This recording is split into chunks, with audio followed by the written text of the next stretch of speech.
Yes, karibuni sana. It is now Sporty Monday hapa hivi kwenye daybreak. Tunaendelea ni tunazidi kuzidi na tunapendana. Kwa sababu sasa it is getting to the point where league karibu yaanze. So people's true colors are about to start being exposed. Sasa tumekuwa marafiki pre-season. Wacha league yaanze hapa. Isaac Swila, karibu sana. Asante. Now that you have money, muna to threaten hapa na signings. Tutaongea mambo ya haya. Ken Eriksen Njeru, awamu ya AFCON imeisha. Yes. So now he has been, alikuwa na report kwa hizo games za usiku sana. So sasa amefanya kurudi officially. Yes. Karibu sana. Asante. And Pulisic, Lampard, Mason Mount. Na sasa leo wewe ndio umevaa tie hapa. Is it the manager? Huyu ndo manager. Chai itakuwa kwako sasa baada hii. Well, let's mimi ndio nanunua ama ndio nanunuliwa? Wewe ndio nanunua, mtu wa tai. What's happening? And in a 5-star. 5-star kwanza tutaki hiyo Bandaski. All right. Well, let's begin with actually, since you're the one with the tie, you're the one who predicted and advised Harambee Stars that when they meet Taifa Stars, that they look for a draw.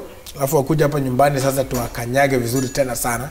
They did just that. Not just was it a draw, it was a 0-0. Yes. No goal. Nobody was able to find kupita mlinda lango. So tell us a little about what is your view about that particular game? I think that game, and I think it's a philosophy that Minye has picked. And you remember the president himself, FKF president, Nick Mwendwa, saying that our tactic was defensive, but all our defenders got injured. So you can clearly see that a 0-0 draw tells you that this is a team that went out to defend. And to me, and Mourinho, if you draw away, you have won. That is the tactic. Kuja hapa maliza mchezo. That is exactly what happened to Ethiopia. They drew away in Bahirda, came and won that match 3-0. That is the game that took us to AFCON. So I think it's the same tactic that Minye is using, that you can clearly see it's yielding positive results. Number two, I think what worked wrong for Tanzania, because this is a game that they were to win. Because remember, the last encounter, we thrashed them 3-2. I think one thing that really worked wrong for them was the sacking of their coach, Emenike. Continuity is very key. And this is something that you have to laud the president, FKF president, for maintaining the current coach, because he was at AFCON, he saw where the blunders were, and he's trying to fix them. So it's something that I can say Nick Mwendwa has really tried, and not sacking a coach because you recorded negative results at AFCON. That's what Tanzania did, and you can clearly see the results. I forgot to blow the clip enye walipewa support na baba.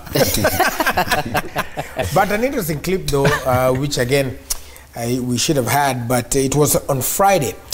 Rashid Abdallah and Isia were having a conversation about, you know, that the game was going to be played. Of course, there was a draw.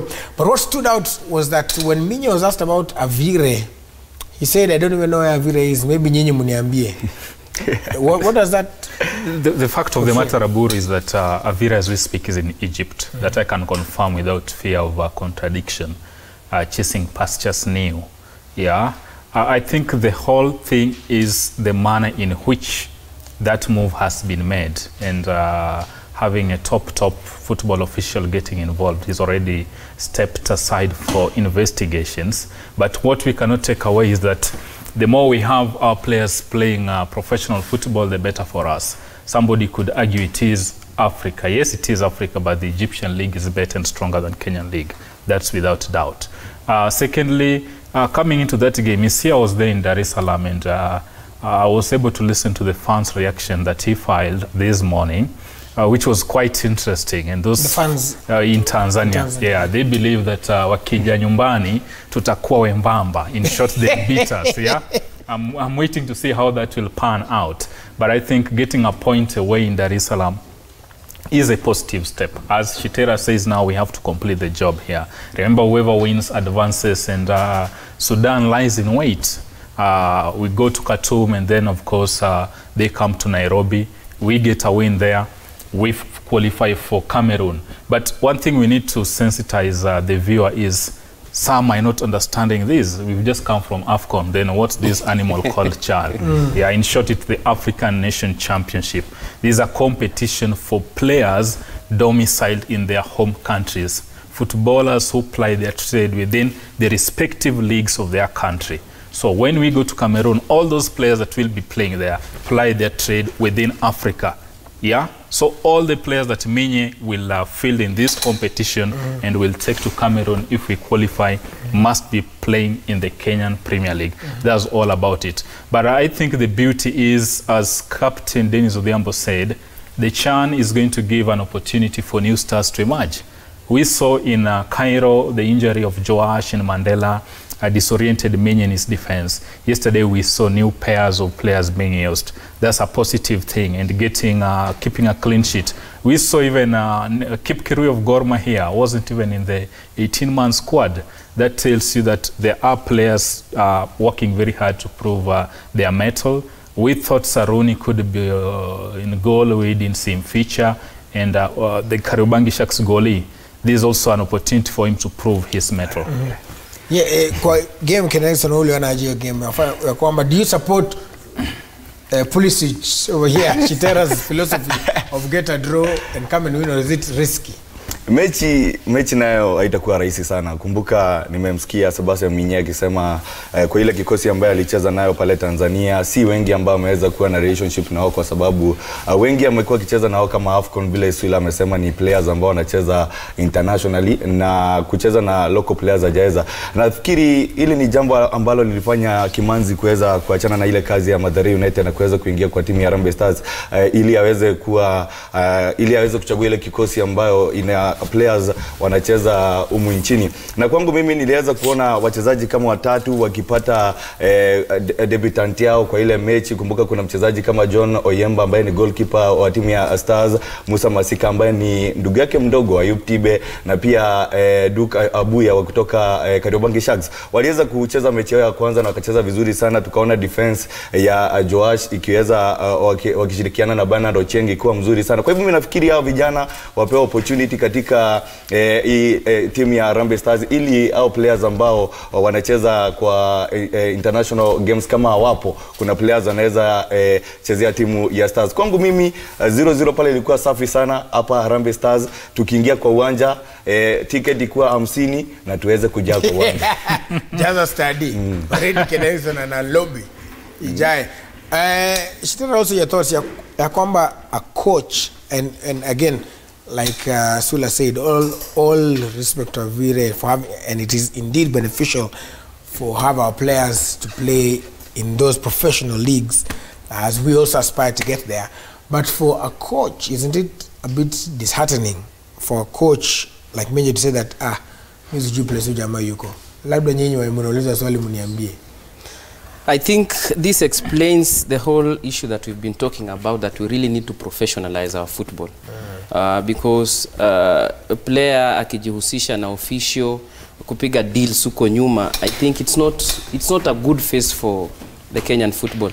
And that's why we said Nick Mwendwa has some job to do in as far as club organizations is concerned in the KPL, because Avire has gone missing. His club has no information. Now, where do we get the information?